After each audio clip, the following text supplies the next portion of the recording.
मेरे अंदर का परमात्मा आपके अंदर के परमात्मा को प्रणाम करता है। बोलिए योगेश्वर श्री कृष्ण भगवान की जय। एक बहुत ही प्यारा सा भजन है। अरे कहते हैं कि कृष्ण कृपा हो तभी कृष्ण का नाम ले सकोगे। जब हम सभी पर कृष्ण की कृपा है तभी हम भगवत गीता पर चर्चा कर सकते हैं। एंड आज से 7 दिनों का भगवत गीता का सेशन शुरू होता है। वैसे तो इससे पहले मैंने जब भगवत गीता पर बात की थी तो 18 दिन पर मैंने बात किया था। उसके बाद जब मैंने भगवत गीता पर बात की तो 9 दिन में 18 अध्याय पूरे किया गया। सभी लोगों को इनवाइट कर लीजिए, जल्दी जल्दी इनवाइट कर लीजिए। वैसे तो एक एक चैप्टर के लिए 1 दिन का टॉक जरूरी है, लेकिन फिर भी मैं आप सभी को ये कहूंगा कि कोशिश करेंगे कि इस 1 घंटे के अंदर करीब 2 या 2.5 चैप्टर्स को हम कवर कर पाए। इसीलिए सारांश देखिए, जब भगवत गीता जैसे ग्रंथ को समझने की बात होती है कि ये वाला श्लोक, ये वाला श्लोक, ये ऐसा है, चैप्टर का नाम क्या है, मैं आप सभी से हाथ जोड़ करके क्षमा पहले से ही मांग लेता हूं, क्योंकि मुझे ना तो ज्यादा श्लोक याद है, ना मुझे संस्कृत का उतना प्रोनाउंसिएशन ही मेरा अच्छा है। और मैं चाहूंगा तो पढ़ लूंगा आपके लोगों के सामने, फिर भी मुझसे इतना नहीं हो पाएगा, लेकिन असेंस हम बहुत अच्छे से कवर करेंगे। सीधा चलते हैं। पहला अध्याय भगवत गीता का, पहला अध्याय कुरुक्षेत्र की भूमि पर, धरती पर। तो सबसे पहली चीज आप सभी ने सुना होगा कि ये कुरुक्षेत्र है क्या, ये धर्म क्षेत्र है क्या? धर्म क्षेत्र कुरुक्षेत्र। धर्म क्षेत्र कौन सा है, कुरुक्षेत्र कौन सा है? ये पूरा दुनिया ही तुम्हारा धर्म क्षेत्र है। ये कुरुक्षेत्र तुम्हारा शरीर ही है, जहां 100 विकार है, जहां 5 पांडव, 5 इंद्रियां हैं, एंड उन्हें कंट्रोल करने के लिए तुम्हारे पास एक आत्मा है जो परमात्मा के रूप में परमात्मा का अंश है। इस परमात्मा के अंश को अगर तुमने साथ में जोड़ लिया 5 इंद्रियों को, तो तुम कभी भी गलत काम नहीं कर पाओगे और तुम्हारे 100 करोड़ हमेशा हारेंगे। लेकिन सबसे बड़ा प्रॉब्लम हम सब का यही है कि आत्मा जो कि परमात्मा का अंश है, हमारे अंदर विद्यमान है, उसे हम हमेशा इग्नोर करते हैं, उसका हम कभी भी हेल्प लेते नहीं हैं। इसीलिए हम हर युद्ध हार जाते हैं। आज देखिए, आज हर एक इंसान हर रोज हार रहा है। वो अपने नींद से हार रहा है, वो अपने रिश्ते में हार रहा है, अपने जॉब में हार रहा है। जो करना चाह रहा है वो कर नहीं पाता है, कई बार फेलियर होते हैं, अपने हाईएस्ट पोटेंशियल को इस्तेमाल नहीं कर पाते हैं, जानते जानबूझ के भी गलतियां करता है, जानते हैं कि लेट नहीं उठता है, जानता है कि बुरा खाना नहीं खाना है, जानता है कि बुरी चीजें नहीं देखना है, फिर भी अपने मन का नियंत्रण खो देता है, क्योंकि आत्मा के साथ तालमेल छूट जाता है और आत्मा का सीधा तालमेल है प्रकृति के साथ। अर्जुन विषाद योग का पहला चैप्टर है, और अर्जुन विषाद योग में, और अर्जुन को पहले चैप्टर में कृष्ण अर्जुन कहता है कि भगवान तीर चलाने से पहले देख तो लूं किस पर तीर चलाना है, देख तो लूं, मेरा रथ उन सेनाओं के बीच में ले चलो, मैं देखना चाहता हूं। और जैसे ही अर्जुन देखता है, अर्जुन कांपने लगता है, बोले इन पे तीर चलाऊं? कैसे भगवान, इन पे कैसे तीर चला सकता हूं मैं? ये तो मेरे अपने हैं, ये तो मेरे अपने हैं, और मेरे अपनों के ऊपर मैं तीर चलाऊं? इतना क्रूर अर्जुन नहीं बन सकता। अब दोस्तों, यही तो दुविधा है, अपनों पे तीर कैसे चलाएं? आप कहेंगे कि कौन से अपने पे हम तीर चला रहे हैं? तो जब देखिए, हमारे अंदर ही बहुत सारी चीजें घट रही हैं, तो न मैं तो भगवत गीता को आप एक ही तरह से समझाऊंगा कि आप अपने आप को कैसे नेक्स्ट लेवल पर ले जाएं, अपने आप को कैसे इंप्रूव करना है, इसी दुनिया में जीते हुए और नेक्स्ट लेवल का आचरण कैसे करना है। तो जब आपको सुबह जल्दी उठना है का हुनर आता है, तो आपको अपने अंदर के एक आदमी को मारना होता है जो आज तक लेट उठा है। तो अपने पे ही तीर चलाना हो गया ना। जब आप अपने आप को कुछ सिखाना चाह रहे हो, जैसे कि पब्लिक स्पीकिंग, बात करने की कला, या यूट्यूबर बनने की कला, या फिर वीडियो बनाने की कला, कुछ भी आप अपने ऊपर करना चाह रहे हो, तो आपको अपने आप को ही मारना पड़ेगा। उस अपने आप को जो आप आज से पहले ऐसा था नहीं, आप ही के अंदर बैठे हुए विकारों को आपको ढूंढना पड़ेगा, हनन करना पड़ेगा उनका। आपको आपको अपने आप को बदलना पड़ेगा। आपके पुराने पुराने आपका मरण होगा, नए आपका जन्म होगा। और कहीं ना कहीं आपका मन कहेगा, और फिर बुद्धि और मन एक दूसरे के साथ तर्क करते हैं। बुद्धि कहती है हाँ बात तो सही है, रोज रोज कैसे अपने आप को ट्रेन करेंगे, ये कैसे हो पाएगा, एक ही तो जिंदगी है। आपकी बुद्धि फिर तर्क देती है बहुत सारा। आपकी बुद्धि कहती है उठो, तू चेंज तो हो जाएगा, लेकिन चेंज होने जाने में तू बहुत सारे लोगों से दूर हो जाएगा, बहुत सारे लोगों से तू कट जाएगा। अरे तुझे अपने को ही मारना पड़ेगा, तुझे अपनों का ही साथ छोड़ना पड़ेगा, तुझे अपनों का भी साथ छोड़ना पड़ेगा और अपना भी साथ छोड़ना पड़ेगा। तुझे अपने ही अपने सेल्फ को मारना पड़ेगा। नया बनने में तुझे रिस्क लेना पड़ेगा, तुझे नए काम करने पड़ेंगे। तू कैसे करेगा? दोस्तों, अर्जुन का भी माइंड काम करना बंद कर दिया कि अपनों को कैसे मारूं मैं। शुरुआत में चलते हैं, ये भगवत गीता, ये महाभारत हुई क्यों? भगवत गीता का ज्ञान तो चलिए श्री कृष्ण ने पूरी दुनिया को समझाया, लेकिन ये महाभारत हुई क्यों? महाभारत कई रीजन से हुई। पहला चीज, राजा अंधा। दूसरा चीज, राजा का बेटा अहंकारी। तीसरा चीज, राधा अंधा तो अंधा, लेकिन राजा की परछाई भी अंधी है। वो अंधी थी नहीं, लेकिन उसने कहा कि मैं भी आंखों पे पट्टी बांध लेती हूं, क्योंकि मेरा पति मेरा अंधा है और मेरा पति जो करना चाह रहा है वो करता रहे, मैं अभी पट्टी बांध लेती हूं। बेटा मेरा कुछ भी कहे, आई एम ऑल राइट। मेरा अंधा पति जो कह देगा वैसा ही चलेगा, और उसके भी ऊपर चले जाएं तो महाभारत इसलिए हुई क्योंकि एक काबिल व्यक्ति ने यह कह दिया कि मैं सिंहासन पे नहीं बैठूंगा। पितामह भीष्म सबसे काबिल व्यक्ति थे, सबसे ज्यादा पावरफुल थे, ऐसे पावरफुल थे कि परशुराम जी को भी हरा दिया था। इतने ज्यादा जबरदस्त थे, इतने धर्मपरायण थे, इतने ज्यादा स्वाभिमानी थे, बलवान थे, बुद्धिमान थे, एक कुशल शासक हो सकते थे। लेकिन एक कुशल व्यक्ति ने कहा कि नहीं नहीं, हम नहीं करेंगे। क्योंकि एक कुशल व्यक्ति ने जब अपना धर्म नहीं निभाया तो उसने हजारों लाखों करोड़ों का की तरह का अधर्म पैदा कर दिया। एक कुशल व्यक्ति ने कहा कि मैं धर्म धर्म विहीन काम करूंगा। देखिए, ये भगवत गीता सभी चैप्टर में धर्म पर बात करती है। सेकंड चैप्टर में क्या, धर्म क्या है, तुम्हारा कर्तव्य क्या है, तुम्हारी ड्यूटी क्या है, और तुम्हारा अधिकार क्षेत्र क्या है, उसी के ऊपर सेकंड चैप्टर में बात हुई है। तीसरे चैप्टर में बात हुई है पूरा का पूरा कर्म योग क्या है, कर्म क्या है। तो भगवत गीता हुई क्योंकि भीष्म पितामह जो कि सबसे काबिल थे, उन्होंने आज एक भीष्म प्रतिज्ञा ले ली। क्या ले ली? कि मैं आज जीवन कुंवारा रहूंगा, मैं कभी कोई संतान उत्पत्ति नहीं करूंगा, और मैं कभी भी सिंहासन पर बैठूंगा नहीं। अब जब एक काबिल व्यक्ति नपुंसक बनने की प्रक्रिया ले ले, एक काबिल व्यक्ति कहे कि मेरी एक प्रतिज्ञा के कारण कोई घटिया आदमी सिंहासन पर बैठेगा, चलेगा नहीं। क्योंकि वो काबिल आदमी ने क्या सोचा, इमोशन। और इस समय मेरे पिता को लड़की से प्रेम हो गया है, मेरे पिता को उससे शादी करनी है, लेकिन वो कर नहीं पा रहे हैं क्योंकि लड़की का पिता कह रहा है कि शादी कर भी देंगे तो राजगद्दी पर तो भीष्म बैठेगा, मेरे पुत्र को क्या मिलेगा। अच्छा, तो भीष्म कहते हैं ठीक है मैं शादी नहीं करूंगा। अरे तो चलो ठीक है, मैं कभी भी पुत्र नहीं पैदा करूंगा, मैं शादी भी नहीं करूंगा, मैं खुद ही राजगद्दी पे नहीं बैठूंगा। क्यों? क्योंकि इमोशन के में लिया गया कॉल था। इमोशन कॉल था कि मेरे पिताजी दुखी हैं और अभी मेरे पिताजी सुखी होने चाहिए।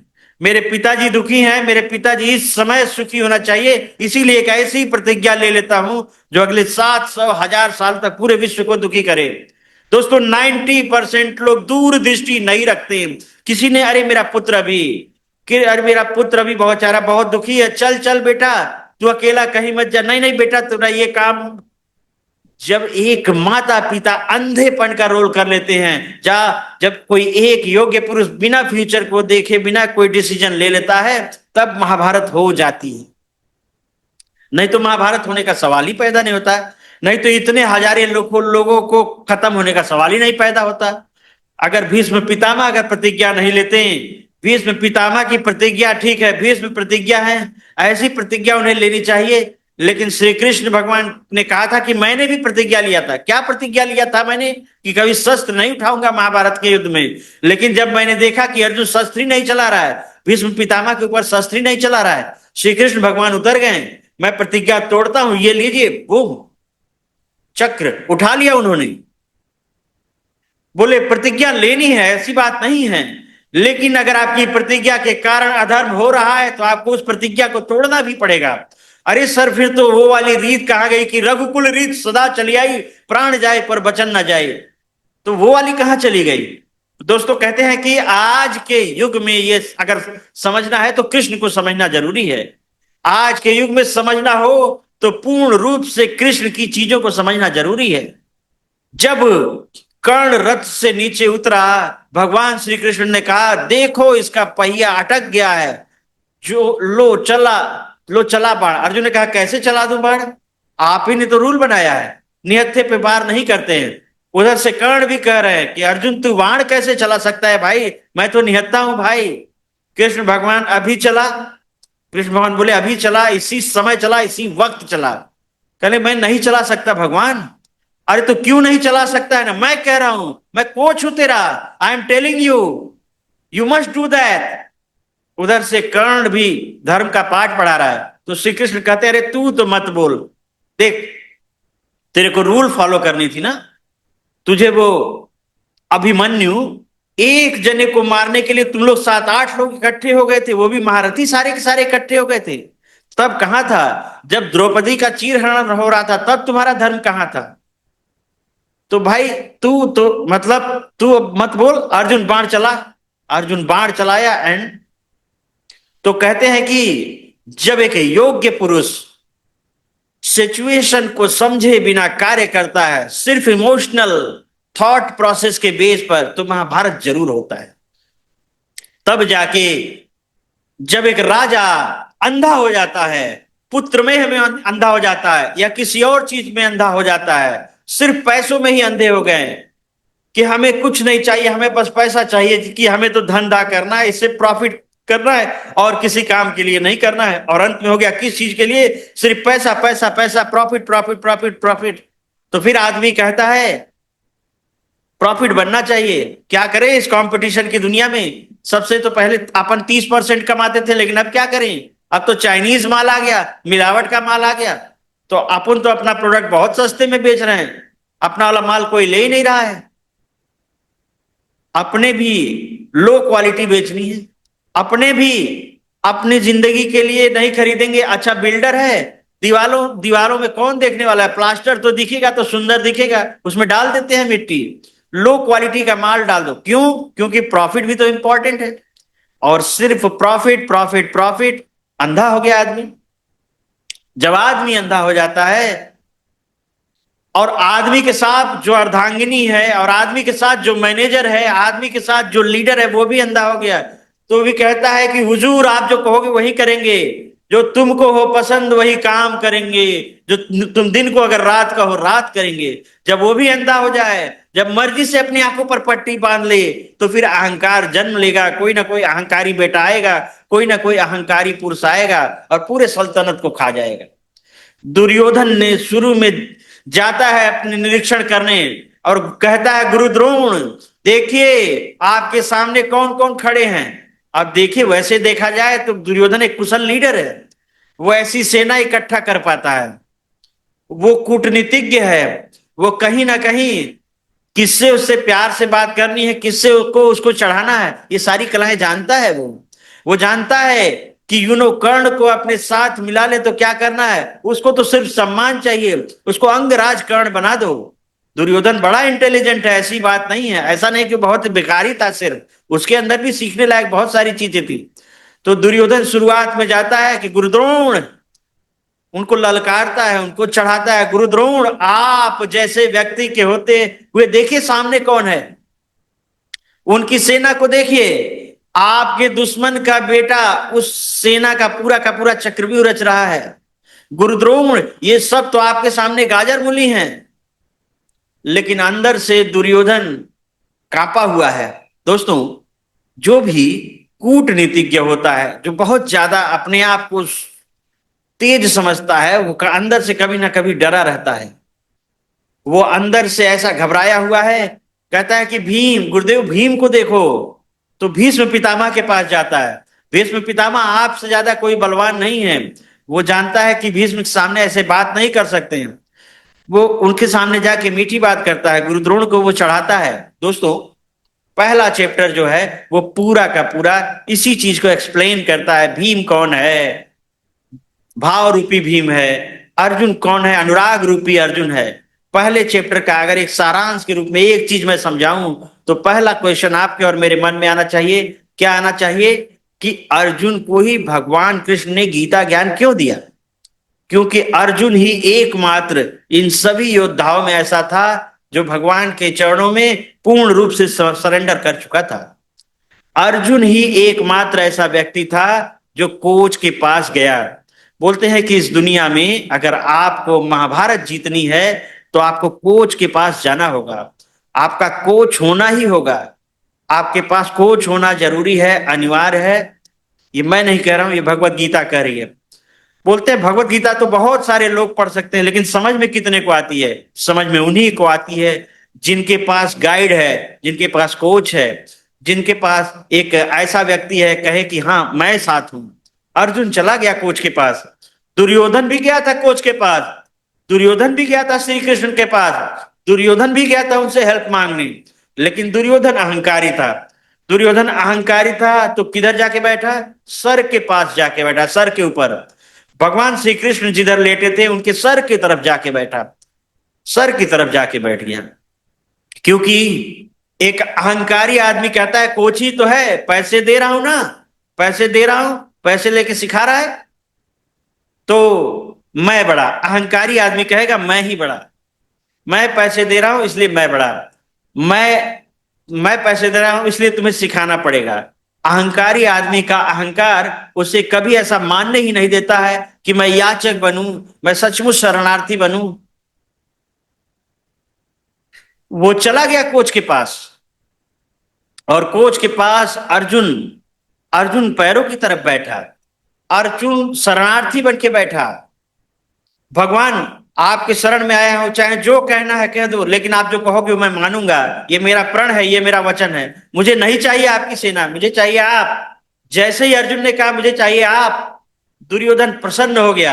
दुर्योधन को लगा कि अरे ये गधा है, ये इडियट है, इसको मौका मिला था श्री कृष्ण की सारी सेना लेने का, लेकिन इसने क्या मांग लिया? इसने मांग लिया आप चाहिए। अकेला ग्वाला कृष्ण करेगा क्या? ये माखन चोर करेगा क्या? ये तो एक साधारण आदमी है। दोस्तों, इससे क्या साबित होता है कि जब भगवान भी इस दुनिया में आए तो साधारण इंसान के रूप में आए, और लोग समझ नहीं पाए। पता नहीं किस रूप में तुझको नारायण मिल जाएगा, निर्मल मन के दर्पण से तू प्रेम के दर्शन पाएगा, तू राम के दर्शन पाएगा। अर्जुन का मन निर्मल था, दुर्योधन के मन में अहंकार था। बुद्धि फिर जाती है आदमी की। अहंकार के कारण आदमी के कहीं आगे जा ही नहीं सकता, देख ही नहीं सकता कि कोच मेरे को कहां ले जा सकता है। वो तो बस इतना ही देखता है कि इतना मैंने पैसा दिया है, इतना हमको नॉलेज मिली है। लेकिन जो अर्जुन जैसा व्यक्ति होगा वो कहेगा कि कुछ भी नहीं सिखाया, कोच मेरे साथ खड़ा है, बस इतना ही चाहिए। कुछ भी नहीं दिया कोच, 7 अक्षुणी नहीं दी, 11 अक्षुणी नहीं दी, 1 अक्षुणी सेना नहीं दी, कुछ भी नहीं दिया तो भी चलेगा, कोच चाहिए बस। दोस्तों, भगवत गीता का पहला चैप्टर, इसमें 2 चीजें हैं। एक एक श्लोक के ऊपर जाए तो बहुत सारी व्याख्या हो सकती है, लेकिन पहला चैप्टर एक चीज समझ लीजिए।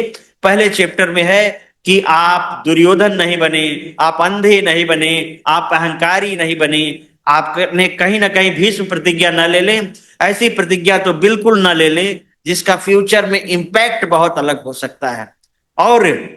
और लास्ट चीज, कोच होना जरूरी है। एक बहुत ही प्यारी कहानी मैंने पिछली बार व्याख्या की थी तब सुनाई थी। एक जहाज है जो हजारों मील की यात्रा करता है और कई सालों से करता है। बहुत ही मजबूत जहाज है, बहुत ही प्यारा जहाज है। इस जहाज पे मान लीजिए कि 1000 व्यक्ति यात्रा कर रहे हैं, और सभी लोग यात्रा कर रहे हैं, रात का समय हो गया है, अपने अपने केबिनों में हैं, और अचानक से समुद्र में भयंकर तूफान आ जाता है। भयंकर तूफान आ जाता है, और जैसे ही भयंकर तूफान आता है जहाज डोलने लगता है, और सबको समझ में आ जाता है कि अब हम नहीं बचेंगे, अब बड़ा मुश्किल है। तो इनमें से कई तरह के लोग हैं। कुछ ऐसे लोग हैं कि जो इतने भयंकर घबरा गए, इतने भयंकर डर गए कि उनके हाथ पांव काम करने बंद कर गए और वो कुछ नहीं कर पाए। दे विल जैम्ड कंप्लीटली, मृत्यु के भय से जाम हो गए। उनको पता ही नहीं है कि उनके हाथ में कुछ नहीं है।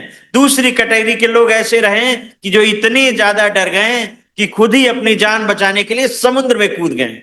उनको समझ में नहीं आया कि अब, उनको लगा यार कि जहाज पे नहीं लेकिन समुद्र में शायद बच जाएंगे। उनकी बुद्धि ने बिल्कुल काम नहीं किया। अरे जहाज डूबेगा तो भी नहीं बचेंगे, ये पहले ही कूद गए। ये दूसरे तरह के लोग थे। तीसरे तरह के व्यक्ति पता है कौन से थे? तीसरे तरह के व्यक्ति थे जो अपने अपने केबिन में भागे और अपना सारा सामान समेटने लगे। और न सिर्फ अपना सारा सामान समेट लगे, आस पड़ोस वाली केबिन को देखने लगे कि कुछ कीमती सामान मिल जाए। और इनको लग रहा था कि हाँ यही अच्छा मौका है, अरे कुछ होगा थोड़ी ना, थोड़ी देर बाद तूफान शांत हो जाएगा। ये तीसरी तरह के व्यक्ति वाले थोड़े होपफुल तो थे लेकिन कनिंग थे। चौथे तरह के व्यक्ति जो थे वो जल्दी से वो लाइफ कि क्या किया जाए, अरे चलो लाइफ बोट उतारो, चले व्यवस्था करो, अरे ये करो वो करो, लोगों को सुरक्षित जगह पर ले चलो, अरे विसल बजाओ, शिप को कंट्रोल करने की कोशिश करो। बोलते हैं 100 आउट ऑफ 100, 100 में से 10% लोग वो थे जो पहले कूद गए। 100 में से 10%, 9% वो थे जो जड़ होके रह गए। 100 में से 60-70% लोग थे जिन्होंने कहा कि हम क्या कर सकते हैं जी, हम पहले अपना सामान समेट लें, प्रयत्न करें और लाइन में लग जाएं। कौन हमें रस्सी देगा, कौन हमें नीचे उतारेगा। वो एक दूसरे से लड़ गए, पहले मैं जाऊंगा, पहले मेरे को बैठने दो। ये थे 70-80%। लेकिन बोलते हैं 2% ऐसे लोग हैं जो दुनिया को बचाने के लिए काम करेंगे। 2% लोग ऐसे थे जो बाकी सबको बचाने के लिए काम पर लगे थे। दोस्तों, भगवत गीता पढ़ने को और जानने की जरूरत इसलिए है क्योंकि हम में से कई लोग ये समझ चुके हैं कि उस 2% की कैटेगरी में आपको और मुझे आना है।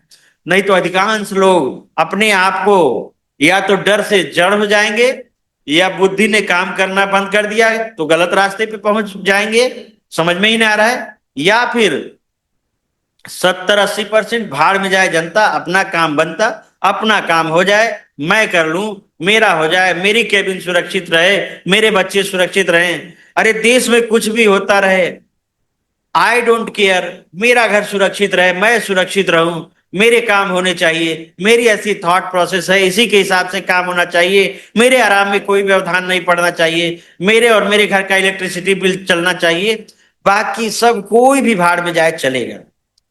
और ऐसा ही आदमी था दुर्योधन। बोले पांडव कहीं पर भी चले जाए, आई डोंट केयर। तो पहले अध्याय में अर्जुन की विषाद योग में है।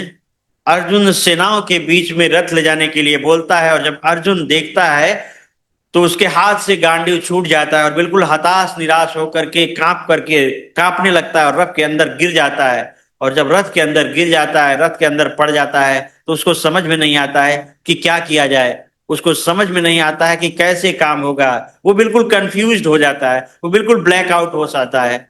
ऐसे समय पे कोच के पास चले जाओ, ऐसे समय पर भगवान को याद कर लो, ऐसे समय पर शरणागत हो जाओ। भगवत गीता का पहला अध्याय यही समझता है, सिखाता है कि सरेंडर हो जाओ। सरेंडर होने का मतलब ये नहीं है कि इमोशनल फूल हो जाओ, कि जैसे गांधारी सरेंडर हुई थी। सरेंडर होने का मतलब ये नहीं है कि जैसे भीष्म पितामह सरेंडर हो गए थे वैसे सरेंडर हो जाओ। सरेंडर होने का ये भी मतलब नहीं है कि जैसे दुर्योधन के आगे धृतराष्ट्र सरेंडर हो गए थे, जैसे विदुर जैसे लोग सरेंडर हो गए थे, जैसे भीष्म पितामह सरेंडर हो गए थे, जैसे कि गुरुद्रोण सरेंडर हो गए थे, जैसे कि कर्ण सरेंडर हो गया था। जब महाशक्तियां आपके अंदर गलत जगह पर सरेंडर कर देती हैं तो आप गलत पक्ष में खड़े हो जाते हो, और जो गलत पक्ष में खड़ा होगा वो मरेगा ही। जो गलत पक्ष में खड़ा होगा वो कहीं ना कहीं काल को प्राप्त होगा।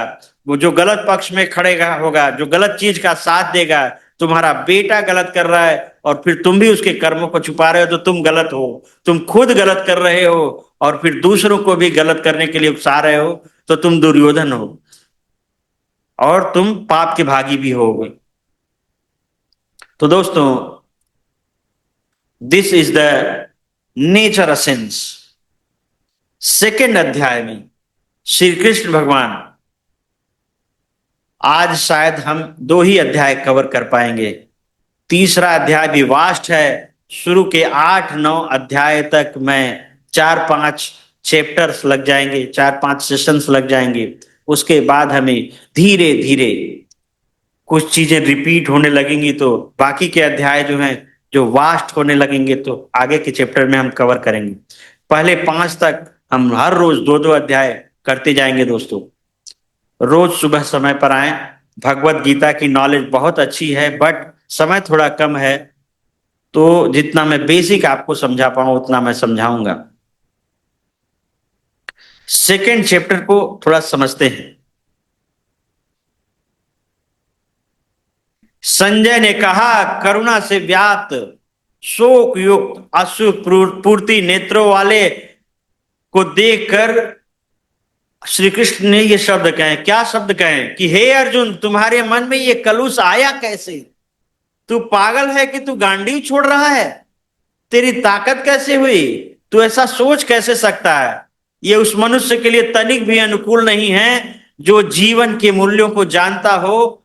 इससे उच्च लोग को नहीं अपितु अपयश को प्राप्त होगा। अर्जुन, तू कर क्या रहा है? तू अपनी ड्यूटी छोड़ेगा? तू योद्धा है, तू योद्धा है और तू रणभूमि में खड़ा है। तू रणभूमि में खड़ा होने के बाद तू कहता है कि मैं गांडीव त्याग दूंगा। तेरी इतनी हिम्मत कैसे हुई सोचने की? तू ऐसी घटिया सोच ला कैसे सकता है कि तू कर्म छोड़ देगा तेरा? अर्जुन, 2 चीजें समझ ले इस समय। एक होता है धर्म यानी ड्यूटी, और एक होता है अधिकार। धर्म और अधिकार 2 अलग अलग चीज हैं। तेरा इस समय एकमात्र धर्म है युद्ध करना। तेरा ये अधिकार नहीं है कि तू युद्ध में जीत होगी, हार होगी, कोई बचेगा या कोई मरेगा। तेरा अधिकार नहीं है ये।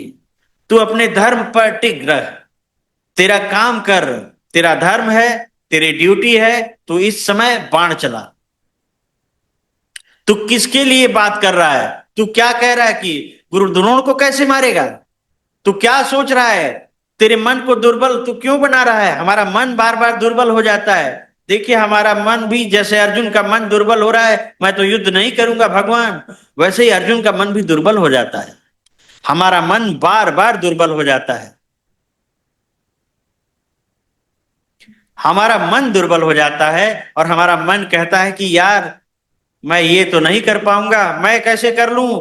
अभी मैं करना तो चाहता हूं लेकिन घर वाले नहीं करने दे रहे हैं। सर, मैं बिजनेस करना चाहता हूं, मेरे अंदर टैलेंट भी है, लेकिन मैं कैसे कर सकता हूं business? I can not do that business sir. मैं नहीं कर पाऊंगा business sir, I can't do this. मैं बिजनेस करने जाऊंगा, घर वाले कहते हैं कि बिजनेस तू करेगा, फेल हो गया तो? अर्जुन, तेरे फेल होने का क्या ख्याल आ रहा है? तू तीर चलाएगा तो गुरु द्रोण मर जाएगा तो? तेरे मन में क्या आ रहा है कि मैं बिजनेस करने जाऊंगा और कहीं ना कहीं पैसे नहीं आए और घर वालों को तकलीफ हुई तो? तेरे मन में बहुत सारे संशय आ रहे हैं। तू जिंदगी का युद्ध करने जा रहा है अर्जुन, और तेरे हाथ कांप रहे हैं। तू ऐसी दुर्बलता के साथ युद्ध करेगा, और तुझे क्या लगता है तू युद्ध नहीं करेगा तो ये लोग युद्ध नहीं करेंगे? या तो तू नहीं मारे, या तू नहीं मारेगा तो ये तुझे मारेंगे। अर्जुन, या तो तू पूरी शिद्दत से काम कर, नहीं तो पूरी शिद्दत से तेरी विपरीत शक्तियां काम करेंगी तेरे अगेंस्ट। तू अपनी मर्जी से अगर अपलिफ्ट नहीं करेगा अपने लेवल को, तो कहीं ना कहीं संसार तुझे गिराने में लगा हुआ है। तू जहां पर खड़ा है वहीं खड़ा रहेगा, तू निश्चित रूप से मारा जाएगा। इससे तो बेहतर है कि अपनी पूरी क्षमता के साथ इस कुरुक्षेत्र के मैदान में, इस संसार में युद्ध कर अर्जुन। अर्जुन बन और अपने युद्ध को पूरी तरह से अंजाम दे। तू शक्ति से लड़। तूने मनुष्य का जन्म लिया है, तू पशु नहीं है। तू मनुष्य जन्म अगर तुमने लिया है तो पूरी ताकत से लड़, पूरी ताकत से काम कर। तुझे कौन सी स्किल डेवलप करनी है उसे पूरे ताकत से डेवलप कर। उसके लिए पैसे लग रहे हैं, उसके लिए टाइम लग रही है, उसके लिए एनर्जी लग रही है, उसके लिए रातों को जागना है। दोस्तों, भगवान श्री कृष्ण अर्जुन को ही क्यों प्राप्त किए? क्योंकि अर्जुन के मन में करुणा था, दया थी, अनुराग था। अर्जुन के मन में भक्ति थी, अर्जुन के मन में सरेंडर भाव था। और जब आपके मन में भी सरेंडर भाव होगा तभी आपको कृष्ण मिलेंगे, तभी आपको सही गाइडेंस मिलेगी। लेकिन आप तो पूरी करुणा से, सरेंडर भाव से चल ही नहीं रहे हैं अपने फील्ड में। आप तो डाउट के साथ अपनी जिंदगी जी रहे हैं। मैं करूं ना करूं, मैं करूं ना करूं। भीष्म पितामह के एक इमोशनल डिसीजन से महाभारत हो गई, दुर्योधन के एक इमोशनल डिसीजन से महाभारत हो गई। आप तो हर रोज ऐसे ही अहंकार से भरे हुए हैं, कोई निगेटिविटी से भरा हुआ है, कोई चिंता से भरा हुआ है, कोई अहंकार से भरा हुआ है, कोई अंधेपन से भरा हुआ है, और तुम इतने सारे डिसीजन ले रहे हो। हे प्रथापुत्र, इस हीन नपुंसकता को प्राप्त मत हो, ये तुम्हें शोभा नहीं देता। हे शत्रु के दमन करता, हृदय की शूद्र दुर्बलता को त्याग कर तू युद्ध के लिए खड़े हो जाओ, युद्ध के लिए खड़े हो जाओ अर्जुन। आप में से हर एक आदमी खड़ा हो जाए अपने युद्ध के लिए। खतरनाक लेवल का युद्ध चल रहा है यह इंद्रियों का। इस संसार में अगर तुम्हें जीतना है तो अर्जुन बनना पड़ेगा। अर्जुन मतलब वो इंसान जिसने नींद को पराजित किया था। अर्जुन मतलब जो 12 साल तक एक टांग पर खड़े होकर तपस्या कर सकता है, क्योंकि उसे शिव जी भगवान से पतास्त्र लेना है। अर्जुन बनो, तभी कृष्ण साथ देंगे, तभी ये ब्रह्मांड साथ देगा। तुम चाहते हो कि तुम्हें ब्रह्मांड सब कुछ दे दे, तुम चाहते हो कि तुम्हारी जिंदगी में सब कुछ आ जाए, और जब अर्जुन होगा तब श्री कृष्ण जैसा कोच होगा, अपने आप आपके साथ खड़ा होगा। अर्जुन ने कहा, मधुसूदन, ये युद्ध भूमि मैं किस तरह से भीष्म कथा द्रोण जैसे पूजनीय व्यक्तियों पर उलट कर बाण चलाऊंगा, कैसे मैं चला दूं। हम यह भी नहीं जानते कि हमारे लिए क्या श्रेष्ठ है। भगवान मुझे, अर्जुन कहता है, भगवान मुझे कैसे पता कि क्या मेरे लिए श्रेष्ठ है। तो मैं कैसे सनूंगा, तो मैं कैसे इसे, जो मैं जीतूंगा अगर सबको मार के, तो कैसे मैं इसे एंजॉय करूंगा। सब तो मेरे अपने हैं, सब तो मेरे अपने हैं। दोस्तों, हम में से हर एक इंसान ऐसी दुर्बलताओं का शिकार है। हमारे मन में ऐसे ही संशय आते हैं, ऐसे ही डाउट्स आते हैं। अरे मैं करने गया लेकिन टाइम ही नहीं दे पाया। घर वालों का टाइम अगर छोड़ के मैं कुछ करने जाऊं तो फिर इसका मतलब ही क्या है। फिर मुझे राजगद्दी मिल भी गई तो उसका मैं क्या करूंगा। मेरे घर वाले मेरे साथ नहीं रहेंगे, मेरा परिवार मेरा छूट जाएगा। अरे मैं अपने बचपन के दोस्तों को टाइम नहीं दूंगा तो राजगद्दी का क्या करूंगा। अरे मैं अरे मैं सोशल मीडिया पर नहीं गया और अपने सारे मिलने वालों के अपडेट और स्टेटस मैंने नहीं देखा, उसके बाद मैंने 10 साल तक ऐसी नहीं जीकर सफल हो भी गया तो मैं क्या करूंगा। अगर मैंने अपने आप को साध लिया, या मैंने पार्टियां की, जान ना मैंने ज्यादा दारू वगैरह पी, अगर ये सब नहीं किया और उसके बाद मेरे को अच्छा जीवन मिल भी गया, तो उस जीवन का मैं क्या करूंगा। क्योंकि सारे मित्र तो छूट गए, तो ये सारे लोग मेरे साथ वही चीजें कर रहे थे। दोस्तों, इसीलिए दुर्बल हो जाते हैं और हम अपने कर्तव्य से भटक जाते हैं। अर्जुन को भगवान श्री कृष्ण ने अपना कर्तव्य याद दिलवा रहे हैं। बोले, कर्तव्य तुम्हारे, देखो तुम्हारे पास दो चीजें हैं, एक तो है तुम्हारे पास कर्तव्य और दूसरा है अधिकार। तुम अगर पिता हो तो तुम्हारा कर्तव्य है कि तुम अपने पिता पुत्र को बेस्ट ऑफ द बेस्ट देना, लेकिन तुम्हें यह अधिकार नहीं कि तुम अपने पुत्र को बोलो तुम डॉक्टर ही बनो, इंजीनियर ही बनो। तुम जब पिता हो तो पिता का धर्म निभाओ और तुम अपने पिता की ड्यूटी करो, न कि पिता होने के कारण तुम अधिकार जताओ। तुम्हारी पत्नी है, तुम्हारी पत्नी की ड्यूटी है तुम उनसे खुश रखना, तुम्हारी ड्यूटी है उसकी सारी चीजें पूरी करना, तुम्हारी ड्यूटी है सब कुछ करना, लेकिन तुम्हारा अधिकार नहीं उसको कंट्रोल करना। मैंने कहा ना यही जाना है, मैंने कहा ना यही कार्य करना है। तो जब अधिकार जमाने चलोगे तो कहीं ना कहीं तुम दुर्योधन बन रहे हो, तुम अर्जुन नहीं बन रहे हो। तो अर्जुन कहता है कि मैं अपनी कृपण दुर्बलता के कारण अपना कर्तव्य भूल गया हूं, सारा धैर्य खो चुका हूं। ऐसी अवस्था में मैं आपसे पूछ रहा हूं, जो मेरे लिए श्रेयस्कर है वो मुझे बताइए। तो मुझे कोई ऐसा साधन दिखाइए कि मैं सही तरीके से काम कर सकूं। ऐसा कभी नहीं हुआ। तो श्री कृष्ण भगवान कहते हैं, हे भारतवंशी,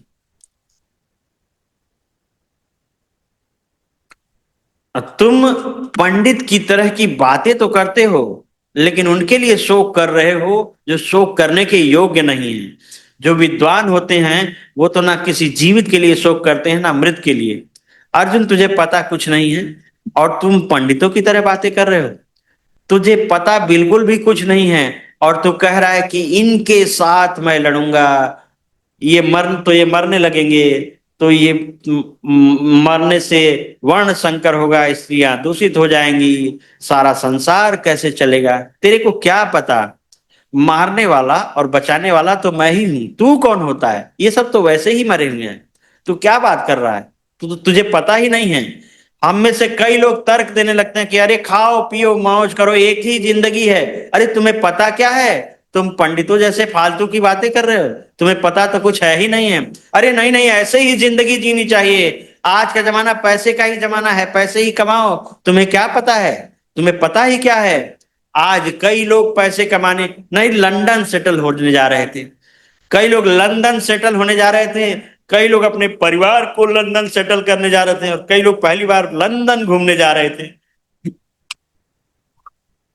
एक ही मिनट में सब हो गया खत्म। तुम्हें पता क्या है? तुम कौन सी बातें कर रहे हो? तुम सोच रहे हो कि तुम ज्ञानी हो। अर्जुन, तुझे लग रहा है कि तुम ज्ञानी हो? तू ज्ञानी है ही नहीं, तू तो बेवकूफों जैसी बातें कर रहा है। तू कर्तव्य से विमुख होने की बात कर रहा है। तू युद्ध क्षेत्र में खड़ा है और तेरा एकमात्र कर्तव्य है कि पूरी क्षमता से खड़े होना, और तू अपनी क्षमता से युद्ध करने की बजाय तर्क दे रहा है। तू स्टूडेंट है तो तेरा एकमात्र लक्ष्य है कि तू अपने पढ़ाई पर उस कुरुक्षेत्र में तू नंबर वन बने, और तू तर्क दे रहा है अपने मैं दोस्तों के साथ कर लूं, अब ये कॉलेज के दिन वापस कब आएंगे, अभी तो मस्ती कर लेते हैं, बाद में कब हो ना हो देखा जाएगा। तेरा एकमात्र धर्म, तेरी एकमात्र ड्यूटी उस पढ़ाई के कुरुक्षेत्र में पूरी क्षमता से लड़ना है। तुम जॉब पे जा रहे हो, तुम्हारा एकमात्र कुरुक्षेत्र वो 8 घंटे का वो जॉब है, और तुम्हारा एकमात्र वहां धर्म है पूरी क्षमता से उस जॉब पे अपनी ताकत लगा देना। और तुम कर क्या रहे हो? तुम वहीं पे दुर्बलता मन में कि इस जॉब से मेरी ग्रोथ होगी नहीं होगी, ये जॉब ठीक है या नहीं है, तब छोड़ो, बाहर छोड़ो। लेकिन तुम छोड़ भी नहीं सकते, क्योंकि तुम छोड़ोगे तो तुम्हें अपयश मिलेगा। क्यों अपयश मिलेगा? क्योंकि तुम ही तो, अगर भगवान को छोड़ोगे तो तुम मारे जाओगे, और गलती से तुम भाग गए तो तुम्हें जिंदगी भर भगौड़ा कहेंगे। बेटे, तू युद्ध लड़ेगा ना जब, तो दो चीजें होंगी, या तो तू जीतेगा या तो तू हारेगा। तू जीतेगा तो तू जीतेगा तो इस पूरी दुनिया का राज्य तुझे मिलेगा। लेकिन अगर तू हार गया और कहीं तू वीर गति को प्राप्त हो गया तो तू स्वर्ग का अधिकारी होगा। लेकिन तूने युद्ध नहीं लड़ा और तूने दुर्बलता दिखा दी, तूने अपने मन को दुर्बल होने दिया, तूने धैर्य खो दिया, तूने साहस खो दिया, तूने कहीं ना कहीं निगेटिविटी के अंदर आ गया, तू कहीं ना कहीं भय युक्त हो गया, तो कहीं ना कहीं चिंतित हो गया, तो ये सारी चीजें तुझे कहीं ना कहीं खोखला कर देंगे। ये सारी की सारी चीजें तुझे अपयश दिलाएंगी, और उसके बाद भी तू मरेगा। क्योंकि तू युद्ध करे ना करे, अगला तो युद्ध कर रहा है। तू जीते ना जीते, कोई और तो जीत ही रहा है। तू कंपटीट करे ना करे, कोई और तो कंपटीट कर ही रहा है। तू करे ना करे अपना काम, कोई और तो अपना काम कर रहा है। अरे तुम नहीं बढ़ोगे तो कोई और बढ़ेगा, तुम नहीं करोगे तो कोई और करोगे, तुम युद्ध में इनको नहीं मारोगे तो ये तुमको मारेंगे। इससे बेटर है कि खड़े हो जाओ। तुम्हें खड़े होना होगा। You will have to wake up, you will have to wake up, you will have to lead, you will have to become the best version yourself. Arjun, तू बेवकूफों जैसी बात कर रहा है, तुझे पता कुछ नहीं है। तू अधिकार जताने की बात कर रहा है जैसे तेरे हाथ में ही सब कुछ है, तेरे को तो लड़ना ही पड़ेगा। तू क्या सोच रहा है कि तेरे हाथ में है कि तू युद्ध नहीं लड़ेगा तो सब कुछ सही हो जाएगा? तुझे लगता है ऐसा? तू कौन होता है भाई? तू अधिकार क्यों जता रहा है कि मैं युद्ध नहीं लड़ूंगा तो ये सब बच जाएंगे? तुझे क्या पता है, वो तो मेरे हाथों में है। तू अधिकार क्षेत्र में क्यों जा रहा है? जो तेरा क्षेत्र ही नहीं है, तू उधर क्यों जा रहा है? तू इधर बैठ के चिंता कर रहा है कि राहुल गांधी जी ने किया, मोदी जी ने ये किया, ये ऐसे होना चाहिए था, ये वैसे होना चाहिए था, ट्रम्प को ये करना चाहिए था, पुतिन को ये करना चाहिए था, यूक्रेन ऐसा करना चाहिए था, इसराइल ऐसे करना चाहिए था। तुम्हें क्या पता है? तुम्हारा अधिकार है कि यहां पर बैठ करके उनके बारे में बात करना तुम्हारा अधिकार क्षेत्र है। तो तुम अपने अधिकार क्षेत्र से बाहर क्यों जा रहे हो? तुम एक डॉक्टर हो तो सिर्फ इलाज करो, जो तुम्हारे सामने आया उसका इलाज करो। जो तुम्हारे सामने है ही नहीं उसके इलाज की बात कैसे कर सकते हो? वो तुम्हारा अधिकार क्षेत्र नहीं है। तुम्हें अपनी पत्नी मिली है, उसको खुश करो, उसके लिए तुम काज करो। तुम्हें पड़ोसी को खुश करने का अधिकार कहां से लेके आए? तुम उसके बारे में काम कैसे कर सकते हो? तुम कैसे बात कर सकते हो उन चीजों के बारे में जो तुम्हारे अधिकार क्षेत्र में है ही नहीं? तेरे अधिकार क्षेत्र में यह है कि तू गांडी उठा, पूरी ताकत के साथ अपना कर्म कर। जो अपनी ड्यूटी से विमुक्त हो गया अर्जुन, वो कहीं ना कहीं अपयश को प्राप्त होगा, अपयश को प्राप्त होगा। सो भगवान श्री कृष्ण कहते हैं तुम पंडितों जैसी फालतू की बातें ना करो। देखते हैं, एक ही जिंदगी मिली है, अरे नहीं संडे को रिलैक्स होना चाहिए। तुमने इतना कौन सा काम कर लिया कि तुम्हें हर संडे को रिलैक्स करना है? तुमने ऐसा कौन सा कार्य कर लिया कि जिससे तुम्हें हर रोज बस शांति ही चाहिए, घूमना फिरना ही चाहिए? बोलते हैं कि पशुवत जिंदगी ना बना, बोले ऐसा काम ना कर। बोलते हैं इंसान और पशु में एक ही फर्क है, पशु वो होता है जिसको पता नहीं है कि उसके साथ क्या हो रहा है। वो बस इधर चले, बाकी के पशु उधर चले तो वो उधर चलता है, बाकी के पशु उधर चले तो इधर चल रहे हैं। तो 50 दिशा में पशु जा रहे हैं तो वो किसी न किसी के पीछे हो लेता है, और तुम वही कर लोगे। लेकिन इंसान वो होता है जो अपने धैर्य से सोचता है, समझता है, और फिर धीरे धीरे धीरे धीरे आगे बढ़ता है। वो अपना रास्ता खुद बनाता है, अपना रास्ता खुद चुनता है, और वो रास्ता चुनता है जो शुरू से अंत तक की बात को सोचता है। तूने ऐसे ही जल्दबाजी में कोई भी रास्ता चुन लिया तो तू आगे जाके पछताएगा, आगे जाके पछताएगा। ऐसा कभी नहीं रहा है कि मैं कभी नहीं रहा हूं, ये सोच। तू ये भी जान ले कि मैं भी पहले से था, और ऐसा कभी नहीं हुआ है कि तुम न रहे हो, अथवा ये समस्त राजा न रहे हो, या न ही कोई ऐसे लोग रहे हो। जिस प्रकार शरीरधारी आत्मा इस शरीर में बाल्यावस्था से प्रौढ़ावस्था में और फिर वृद्धावस्था में निरंतर अग्रसर होती रहती है, उसी प्रकार मृत्यु होने पर आत्मा दूसरे शरीर में चली जाती है। धीर व्यक्ति ऐसे परिवर्तन से मोह को प्राप्त नहीं होता। हे कुंती पुत्र, तू काल क्रम में, देखिए जैसे ऋतुएं बदलती हैं उसी तरह से हम लोग आते जाते हैं। इसलिए मनुष्य इंद्रिय बोध से उत्पन्न होता है, अतः मनुष्य को चाहिए कि अविचलित भाव से उसको सहन करना सीखे। तो दोस्तों, जब आप में से कई लोग ये सोचते हैं कि मैं ये कार्य करूंगा तो पता नहीं मेरे बच्चे को क्या होगा, अभी तो हमारा बेटा छोटा है, उसी का ध्यान रखने के लिए हमें कार्य करना है। तो अर्जुन, तुम बहुत बड़े कर्म के विमुख हो रहे हो, तुम बहुत छोटा सोच रहे हो, तुम्हें बहुत दूरदर्शी होना चाहिए, तुम बहुत बड़ा सोचो, तुम बहुत अलग सोचो। तुम अभी सोच रहे हो कि मैं इनको मार दूंगा, अरे ये तो वैसे ही मरने वाले हैं। और इनमें से कई लोग तो जो गलत रास्ते पर चले हुए हैं उनकी आत्मा तो वैसे ही मर चुकी है, वो तो खतरनाक तरीके से मरे हुए हैं। तो मारने वाला और जीतने वाला तुम, तेरे अंदर है ही नहीं कि तू किसी को मार सके। तेरे अंदर तो एक ही है कि तू अपना कार्य कर बस। तू दुनियादारी में 500 चीजें, 5000 चीजें चल रही हैं, उसके बारे में बात करके कुछ नहीं होने वाला। इस समय जो तेरा धर्म है वो कर। तेरा धर्म में उठ, युद्ध क्षेत्र में तलो धनुष उड़ा, बाण चला। उसमें तुझे सोचना नहीं है सामने कौन है, तुझे सोचना नहीं है कि सामने क्या होगा। तेरे हाथ में, अगर अभी आपका बेटा मोबाइल देख रहा है, आपकी बेटी है, आपका कर्तव्य है आप उसको समझाएं। आपका अधिकार उस बच्चे पर भी है, लेकिन वो आपके अधिकार का क्षेत्र लिमिटेड है। आप उस बच्चे को अधिकार से भी बोल सकते हैं कि मोबाइल दे, लेकिन इससे ज्यादा का अधिकार नहीं है आपका। अरे वो बच्चा, अरे वो फ्यूचर में क्या बनेगा, अरे वो मोबाइल देखता रहेगा, हो सकता है वो मोबाइल देखते देखते बिल गेट्स बन जाए, हो सकता है कि वो मोबाइल के कारण ही सुंदर पिचाई बन जाए, हो सकता है कि मोबाइल के कारण ही वो मार्क जुकर बन जाए। तुम ऐसा क्यों सोच रहे हो? ये तुम्हारा थॉट का दायरा ही नहीं है कि मेरा बच्चा बेकार होगा। तुम्हारा थॉट का दायरा नहीं है ये। तुम्हारे थॉट का दायरा यह है कि तुम बहुत ही बड़ा सोचो, बहुत दूर का सोचो कि मेरा बच्चा मोबाइल चला रहा है तो क्या इसे डायरेक्शन दिया जा सकता है क्या सही तरीके से। ये तुम्हारे थॉट का दायरा है।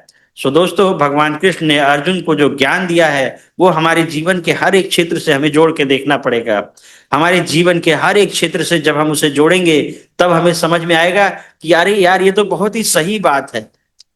हम भी कितनी जगह पर अहंकारी हुए हैं, हम भी कितनी जगह पर ऐसे ही अपने कर्तव्यों को जोड़ सकते हैं।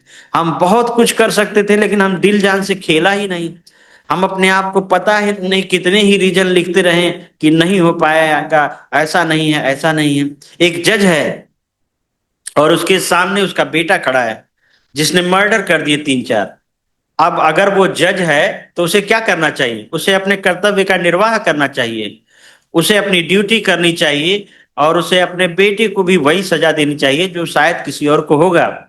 लेकिन जब वो जज ड्यूटी नहीं करेगा तो कहीं ना कहीं वो अधर्म करेगा, तो कहीं ना कहीं वो ऐसी चीज को जन्म देगा जिसका आगे चल के बहुत बड़ा नुकसान पैदा करेगा।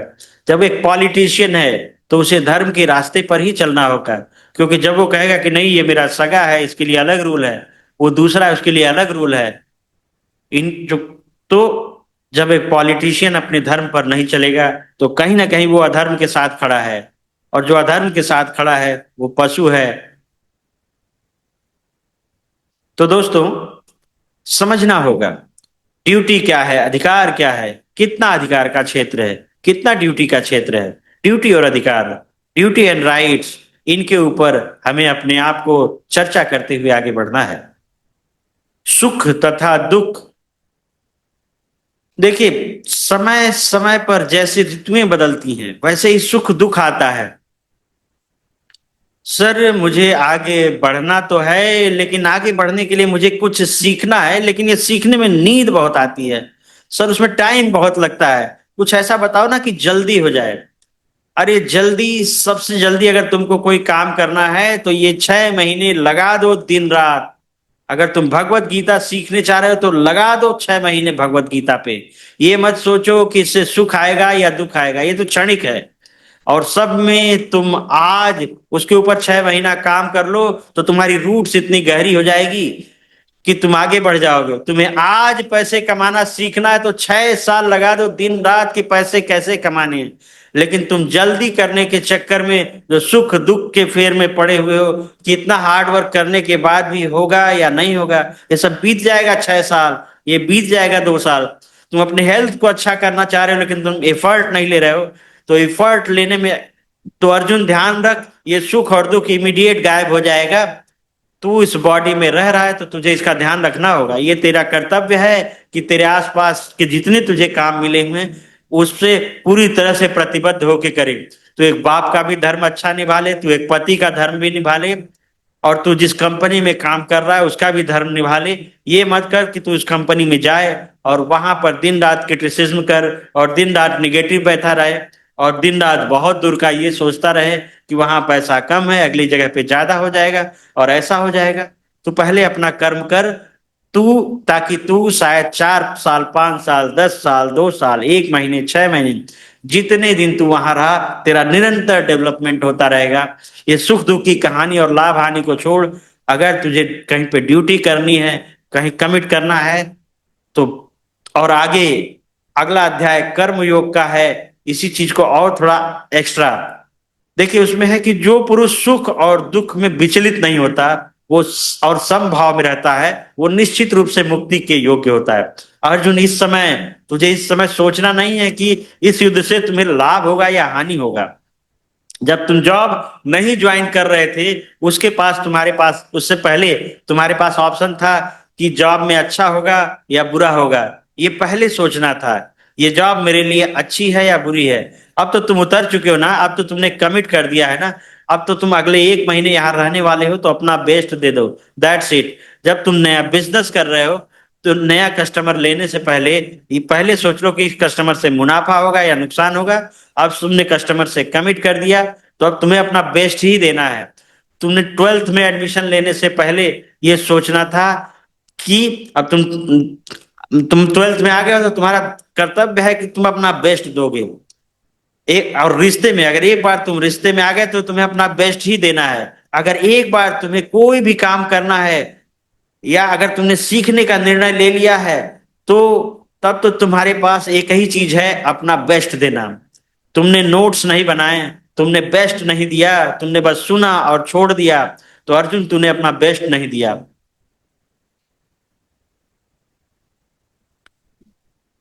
अदरवाइज आप क्या करोगे कि थोड़ी सी चीज कहीं सीखोगे और फिर कहीं और जम कर जाओगे और तुम्हारा सारा टाइम वेस्ट हो गया। एंड मेक श्योर यू, दोस्तों देखिए अर्जुन क्या था। अर्जुन सोचिए ना 1 मिनट के लिए, कितना पावरफुल होगा अर्जुन, जिसके साथ स्वयं भगवान श्री कृष्ण है, कितना पावरफुल होगा। किसी और के साथ नहीं खड़े हैं। उधर 11 अक्षुणी सेना, इधर 7 अक्षुणी सेना, इधर युधिष्ठिर, इधर भीम, कितने महाबली थे इधर भी, और उधर भी इतने बड़े बड़े महाबली थे, इतने बड़े बड़े राजा थे। उन सब को छोड़कर भगवान श्री कृष्ण सिर्फ अर्जुन के साथ खड़े थे।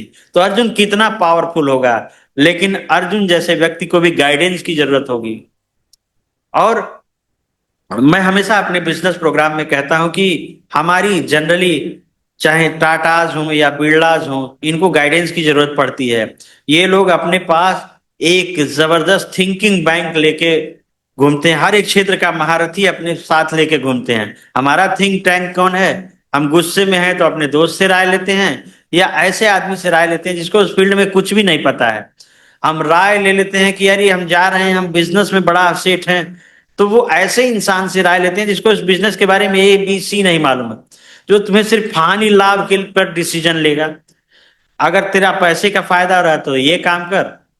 अरे लॉन्ग टर्म सोच करके। दोस्तों मैं एक बात बहुत ज्यादा बार बात करता हूं कि you must have long term thinking. एक होती है गरुण दृष्टि और एक होती है सर्प दृष्टि। सर्प दृष्टि है ना, वो सांप जमीन पर चपक के चलता है, और जब वो जमीन पे चपक कर चलता है तो उसको ज्यादा ज्यादा 1 मीटर 2 मीटर 3 मीटर आगे की दिखता है। एक होती है गरुण दृष्टि, जिसे दूर तक दिखाई देता है। भीष्म पितामह बहुत दूर के परिणाम नहीं देख पाए, इसीलिए इतने काबिल होने के बावजूद वो महाभारत करने के लिए जिम्मेदार हो गए। भीष्म एक ऐसा कैरेक्टर जो कि खतरनाक थे, उतने उनमें गुण थे, लेकिन कहीं ना कहीं दोषी हो गए दृष्टि के कारण।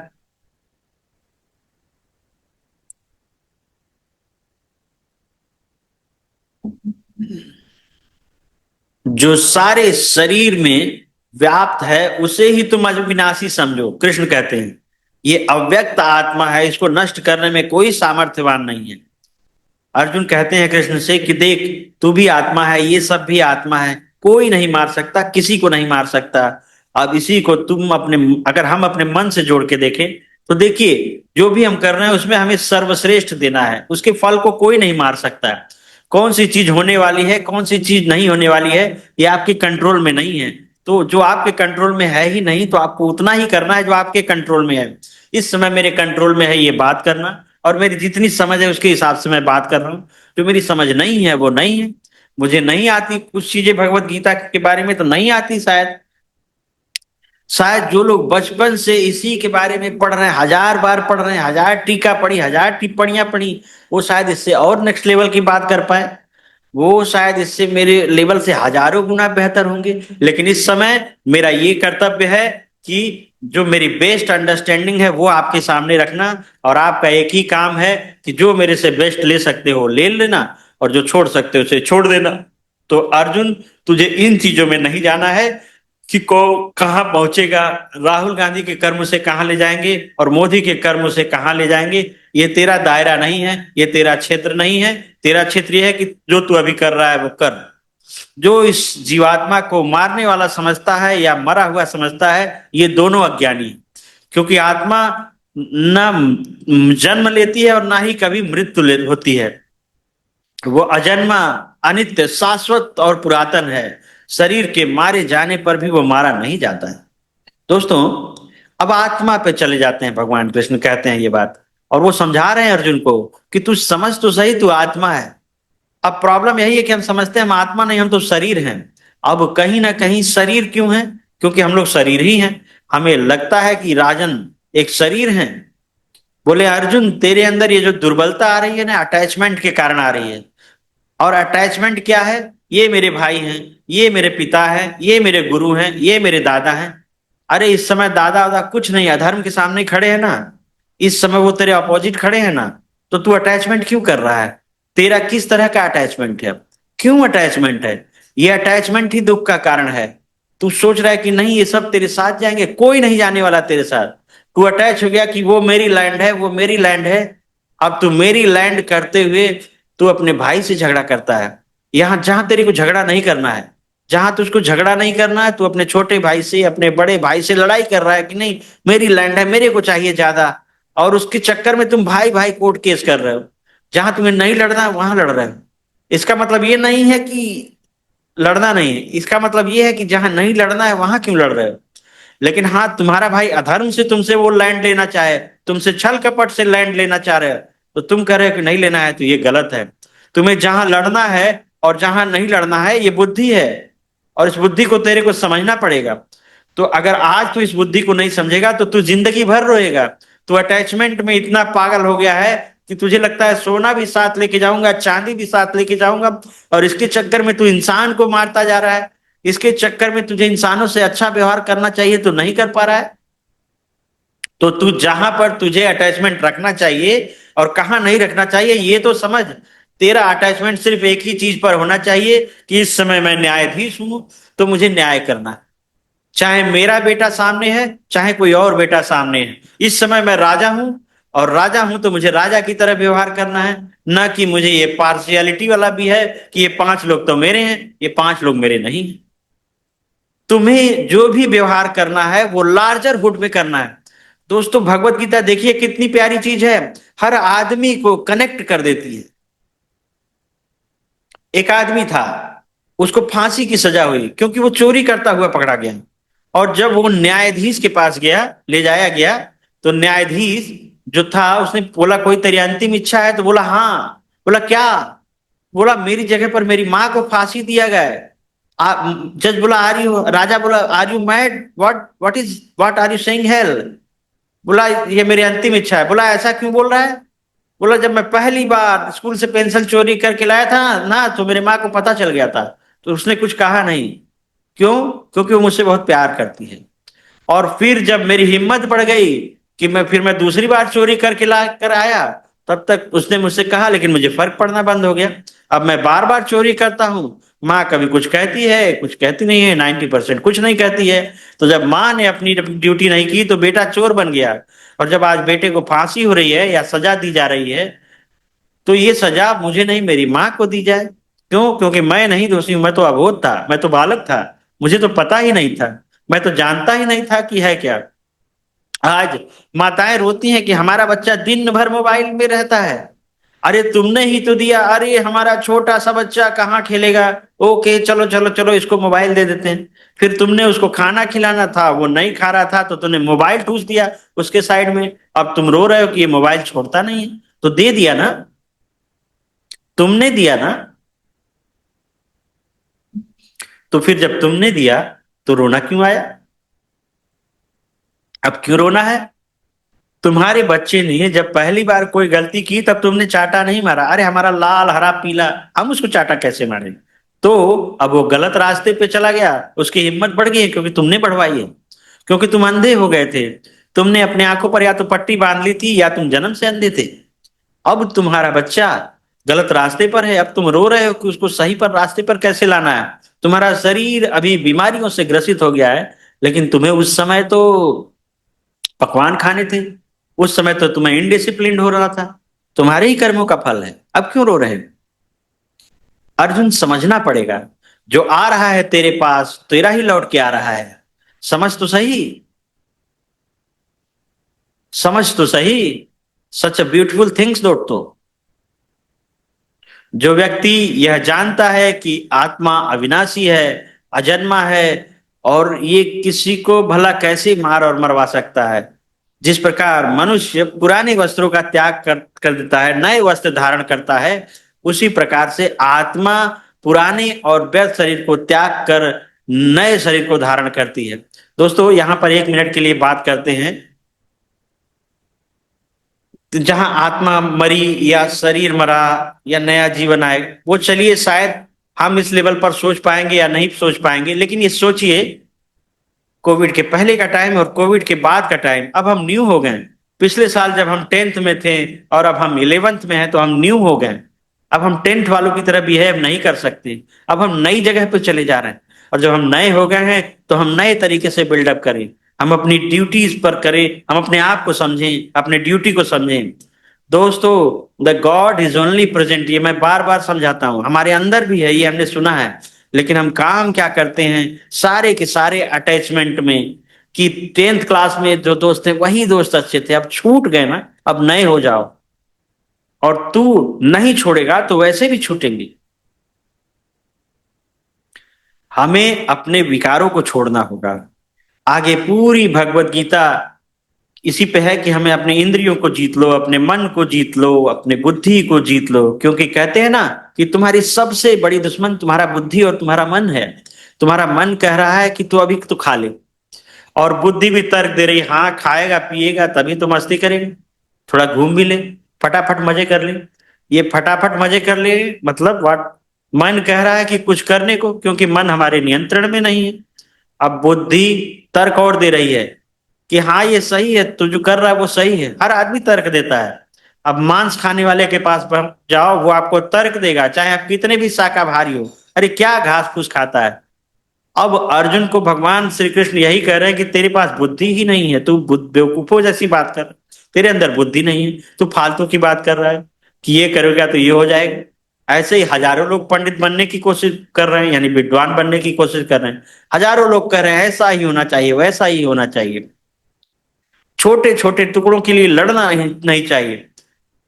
मैं कहता हूं तुम्हारा भाई है, दे दो जो देना है। नहीं नहीं, मैं कैसे दे दूं अपने भाई को, ये फिर ये तो मेरा फायदा उठा लेगा। जहां पे तुम्हें लगता है कि अधर्म हो रहा है वहां दे दो, जहां धर्म है वहां मत दो। जहां धर्म और अधर्म के बीच में फर्क करना आ जाए, वहां पे आपको डटना पड़ेगा, वहां पे आपको जुड़ना पड़ेगा, आपको लड़ना पड़ेगा। बोलते हैं प्रिंसिपल के लिए लड़ो, चीजों के लिए ना लड़ो, टुकड़ों के लिए ना लड़ो। और महाभारत का जो युद्ध हुआ, उस पर भगवान श्री कृष्ण स्वयं दुर्योधन को समझाने गए। जो अज्ञानी पुरुष होता है वो किसी से समझता नहीं है, वो अपने आप को ही सब कुछ समझेगा। वो कहेगा कि नहीं मैं किसी की नहीं सुनूंगा। अरे भाई 5 गांव दे दे यार, या तो एक राज्य दे दे, नहीं दे सकता तो इतना बड़ा राजा है, वो कहता है मैं नहीं दूंगा। अब यहाँ प्रिंसिपल की लड़ाई हो गई। यू नो, पांडव तो सारा छोड़ने को तैयार थे, क्योंकि कोच ने कहा कि अरे इन चीजों का है ही क्या, तू पूरा राज्य भी ले लेगा, ये तुम सारा राज्य ले लोगे, सब कुछ ले लोगे। पांडव खुद ही समझदार थे, सब कुछ ले भी लोगे और अशांति से भी जियोगे, 5 गांव ले लो शांति से जियो।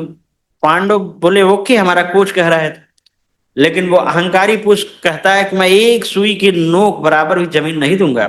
यही हुआ महाभारत। तूने खुद ने इनवाइट किया, तूने इनवाइट किया तो अब झेल महाभारत, अब है तेरे में ताकत। तो दोस्तों, ऐसे ही छोटी छोटी गलतियां हम में से कई लोग कर सकते हैं। इसीलिए यह भगवत गीता का ज्ञान सबके लिए है, बहुत ही बड़ा है। ये आत्मा अखंडित है, ये अघुलनशील है, इसे न तो जलाया जा सकता है। ये आत्मा अव्यक्त है, अकल्पनीय है। ये जानकर हमें शोक नहीं करना चाहिए। और हम लोग यही सोचते हैं कि आत्मा सदा जन्म लेता है। देखो, तुम्हारे शोक करने का कोई कारण नहीं है, जिसने जन्म लिया है उसकी मृत्यु निश्चित है। आज तुम अपनी जॉब में या कहीं ना कहीं और क्या कहते हैं अनहैप्पी हो, कोई बात नहीं, ये भी खत्म हो जाएगा, चिंता ना करो। ये सब जो जन्मा है सब मरेगा। इसीलिए ना तो तुमने जो घर बनाया उससे प्रेम करो बहुत, और ना ही तुम जॉब कर रहे हो उससे उतना घृणा करो। जो कर रहे हो उसको शिद्दत से करो। और क्योंकि तुम्हारे हाथ में इसके बारे में कुछ भी कहना कुछ भी नहीं है। गिव योर बेस्ट, लेकिन give your best has to come. आप अपने फ्यूचर को देख कर आप बेस्ट करिए। ओके, छोटी चीजों को अपनी दुर्बलता मत बनाओ, छोटी चीज को अपनी कमजोरी मत बनाओ। कोई आत्मा को आश्चर्य से देखता है, कोई इसे आश्चर्य की तरह बताता है, और कोई इसे ऐश्वर्य आश्चर्य की तरह बताता है, और कोई कोई इसे सब कुछ सुनकर भी नहीं समझ पाता। दोस्तों, जब हम सब शरीर हैं ही नहीं, तो हमारा कर्तव्य ही हमारे साथ जाएगा। बोलते हैं, कहते ना, वो कहानी सुनी ही ना कि स्वर्ग में साथ ले जाना है धन, तो एक ही तरीका है, कन्वर्ट द करेंसी। कन्वर्ट करने का मतलब क्या है कि वहां की करेंसी वहां चलेगी। वहां की करेंसी क्या है? प्यार। वहां की करेंसी क्या है? पुण्य। तो जब ये सारे कर्म करेंगे तो ही आगे चलती रहेंगे। तो मैं तुझे अर्जुन, ना तुझे शोक करना नहीं है। कहते, हे अर्जुन तू शोक न करना, योग शोक करता है, इनका मरना निश्चित है, तो मृत्यु से क्यों डरता है? तुम्हारे अंदर के विकारों का मरना निश्चित है, तुम्हारे शरीर के साथ मरेंगे ये, तो अभी कंट्रोल ले लो। जिसको छोड़ना है अभी छोड़ो, जिसको पाना है अभी पालो, जो कार्य करना है अभी कर लो। तुम क्यों टाल रहे हो? कल करेंगे, परसों करेंगे, नरसों करेंगे, देखेंगे, सोचेंगे। तुम्हें जो करना ही है, जो निश्चित है तुम्हारे लिए, वो अभी करो ना। तुम्हें लगता है कि तुम्हारे ग्रोथ के लिए तुम्हें पढ़ना जरूरी है, तो अभी पढ़ो। तुम्हें लगता है कि तुम्हारे ग्रोथ के लिए मेडिटेशन निश्चित है करना, तो अभी से करो। तुम्हें लगता है कि तुम्हारे हेल्थ पे काम करना जरूरी है, तो अभी से करो। क्यों अपने मन को दुर्बल बनाते हो? क्यों तुम इंद्रियों के दास हो रहे हो? क्यों तुम अपने मोह माया के जाल में फंसे हुए? बोलते हैं कि धीरे धीरे अपने आप को करते जाओ। काल करे सो आज कर, आज करे सो अब। अर्जुन, तू युद्ध को टाल मत, युद्ध को डीले मत कर, क्योंकि अंत पंत युद्ध तेरे पास आएगा। आज तू शरीर को टाइम नहीं देगा तो कल को तेरा शरीर अपने आप टाइम मांगेगा। तो आज अगर अपनी बुद्धि का विकास नहीं करेगा, तो आज अगर अच्छी पढ़ाई नहीं करेगा, अच्छी ड्यूटी नहीं निभाएगा, तो कल तेरे ऊपर बहुत संकट आने वाला है। उस समय तुझे झक मार के देने पड़ेगा। इससे बेहतर है कि तू आज कर। उम्मीद करता हूं कि आपको थोड़ा बहुत ये रिलेवेंट लग रहा होगा। जिन जिन महान योद्धाओं, देखिए जिन जिन महान योद्धाओं ने, मतलब गीता में कृष्ण भगवान कहते हैं कि अगर तुमने आज कार्य नहीं किया तो तुम्हें अपयश मिलेगा, तुम्हें दुख मिलेगा, तुम्हें परेशानियां मिलेंगी, तुम्हें दुख मिलेगा। तो अगर तुमने आज अपना ड्यूटी नहीं किया तो कल तुम्हें बहुत सारी तकलीफें आएंगी। दोस्तों, आज पैसे के प्रॉब्लम से, शारीरिक प्रॉब्लम से, व्यवहारिक प्रॉब्लम से जूझ रहे हैं, क्योंकि उन्होंने समय रहते अपने आप को नहीं संभाला। समय रहते उन्होंने अपने आप को मेच्योर नहीं किया, अच्छी पढ़ाई नहीं की, अच्छी समझ डेवलप नहीं की, विचारशील नहीं हुए। दैट्स वाई द प्रॉब्लम से ही प्रॉब्लम्स उनके पास है। तो तुम सुख दुख हानि लाभ विजय या पराजय का विचार किए बिना युद्ध के लिए युद्ध करो। तो तुम आज जो कर्म कर रहे हो, अगर ये भगवत गीता का सेशन डिलीवर कर रहे हो, तो हानि लाभ सुख दुख सब छोड़ करके तुम्हें यही करना है। तुम अगर अपनी ड्यूटी कर रहे हो, तो तुम्हें सुख दुख लाभ हानि कुछ सोचे बिना तुम्हें बस ये खाना ही बनाना है। अगर तुम्हें बहुत काम करना है, तो तुम्हें जो भी मिला है, तुम्हें डिलीवरी बॉय का मिला है, चाहे कैफे चलाने को मिला है, तो तुम्हें इस समय बाकी कुछ और नहीं सोचना है। तुम्हें सिर्फ वही काम करना है, और वो कार्य तुम्हें बिना किसी संकोच के करना है। यू नो, बिना संशय के करना है, बिना किसी डाउट के करना है। दुर्बलता नहीं चाहिए। मन में डाउट लाया और डाउट से गांडीव छूट गया, तुम्हारे हाथ में डाउट रहा कि ग्रोथ होगी या नहीं होगी, उस कारण अगर तुमने आगे बढ़ने में थोड़ी कम ताकत लगाई या थोड़ी कमी कर दी, तो तुम पाप के भागी होगे। दोस्तों, ये बहुत ही ब्यूटीफुल थिंग है। मतलब जो भी अपनी ड्यूटी है तहे दिल से करो, अपनी शिद्दत से करो। इस समय अपनी ड्यूटी जो भी मिली है, पिता का ड्यूटी मिला है, पुत्र का ड्यूटी मिला है, तुम्हें जो भी ड्यूटी मिली है, उसे इतनी शिद्दत से निभाओ, और जितनी देर उस रोल में रहो उतनी देर उसको बहुत ही प्यारे तरीके से करो, उसको बहुत ही प्यारे तरीके से समझते हैं। और इसे यही कंक्लूड करेंगे, जैसे कोई है, उसे विलन का रोल मिला है ना, लेकिन वो रोल कर रहा है, और वो जितनी शिद्दत से उस रोल को निभाएगा उतना ही पॉपुलर होगा, उतना ही ज्यादा उसको आगे, उसको ये नहीं सोचना है कि यही मूवी है 3 घंटे में खत्म हो जानी है। लेकिन उसको जो रोल मिला है ना, विलन का मिले चाहे हीरो का मिले, चाहे उसके दोस्त का मिले, चाहे कॉमेडियन का मिले, चाहे उसे किसी अन्य षड्यंत्रकारी का रोल मिले, एंड कोई नहीं रोल, चाहे पागल का रोल मिले, चाहे हीरो का रोल मिले, जो भी रोल मिले, पूरी ताकत से, पूरी शिद्दत से निभाएं, पूरी एनर्जी से निभाएं। डांस करें पूरी एनर्जी के साथ करें, गाना गाएं तो पूरी मिठास से साथ गाना गाएं। यही भगवत गीता का परम ज्ञान है, और यही सबसे इंपॉर्टेंट ज्ञान है। तो कहते हैं कि आपकी जिंदगी में आपको जो रोल मिला है, और जितनी देर के लिए रोल प्ले करना है, अभी तो सुबह सुबह 1 घंटा तुम्हें माता का रोल करना है, बहुत शिद्दत से करना है, पूरे दिल से करो अपना रोल। और मान लो शाम को तुम्हें खाना बनाने का रोल मिला है, तो वो भी पूरे दिल से करो। एंड किसी भी टाइम अगर तुम्हें समाज के साथ तालमेल बिठाना है, तो वो भी पूरे दिल से करो। रोल चेंज होते रहेंगे, रोल के साथ साथ चेंज होते जाओ। अभी तुम्हें युद्ध करने का रोल मिला है अर्जुन, तो उसे पूरी शिद्दत से करो, और मत सोचो कि परिणाम क्या होगा। देखो, अगर खाना तुमने दिल से बनाया तो उसके बाद मत सोचो कि खाना तुम्हारा अच्छा लगेगा या नहीं लगेगा। तुमने अगर गेस्ट घर पे बुलाए हैं, तो उनकी दिल से सेवा करो और उनका स्वागत करो, सत्कार करो। बस यही तुम्हारा धर्म है। That's it. तो अपने धर्म पर टिके रहो। धर्म ये नहीं है कि हिंदू कौन और मुस्लिम कौन। अगर आपका धर्म ये बिल्कुल नहीं है कि सिख कौन और ईसाई कौन, आपका धर्म एक ही है कि आप जो काम कर रहे हो उसे पूरी दिल से करो, पूरी शिद्दत से करो, पूरी निष्ठा से करो। और निष्ठा करने का मतलब क्या है? इमोशंस को साइड रख करके लॉन्ग टर्म इफेक्ट क्या होगा, इसका लॉन्ग टर्म क्या परिणाम होंगे, तब तुम्हारे सारे निर्णय सही होंगे और तब तुम नेक्स्ट लेवल की बात कर पाओगे। तो आज इतना ही दोस्तों। भगवान से प्रार्थना करता हूं कि भगवत गीता की ये छोटी छोटी चीजें आपको समझ में आई होंगी और मैंने बहुत छोटा सा प्रयास किया है। इस छोटे से प्रयास के लिए आप सभी का आशीर्वाद मिलता रहे और भगवान श्री कृष्ण की कृपा हम सब पर बनी रहे, क्योंकि कहते हैं कि कृष्ण कृपा होगी तभी कृष्ण का नाम ले सकोगे।